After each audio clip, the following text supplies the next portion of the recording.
So Winston can't go to an office without smelling nice. So we give him a little brush and a spray to make sure he's ready for the day ahead.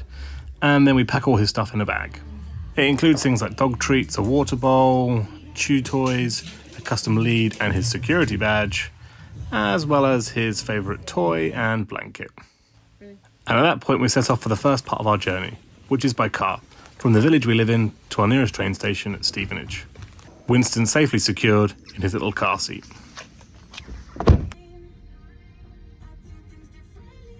At Stevenage train station, Winston navigates the massive steps to get up to the platform.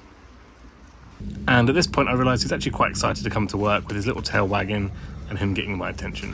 For the majority of the journey, he was sleeping on my foot. We used our changeover from train to underground at Farringdon to actually go up to street level and allow Winston to go to the toilet, both door number 1 and number 2, and then jump back into Farringdon station and down the escalator to get on the Elizabeth line. From here it's just one stop over to Tottenham Court Road and a 2-minute walk to the office. When we get into the office, I set Winston up. He has his blanket, he has some chews, he has some water, and then he just chills out at the desks while I get on with some work. He's becoming an older guy now, so actually happy sleeping at the desks. After a couple of hours of work, we head out for a lunchtime walk. It just gives Winston a chance to go to the toilet again and get some fresh air. It also means he'll be super chilled and tired for the rest of the afternoon, allowing me to get on with work. Back at the office we get some food, but dogs aren't allowed in canteen, so he has to wait outside. I get a bowl of pasta and some garlic bread. And then we find an area of the office where we can sit comfortably and eat our food. Winston gives me a death stare because I didn't share any. Later that afternoon we're back at the desk for some more work. Winston is exhausted. We had a couple of meetings in the afternoon, so jump in the list to get to those. But before you know it, it's time for home. I make sure Winston's got his security badge on so he can get back out the turnstiles. And we even find time to pose outside the front of the office with his security badge, looking the business.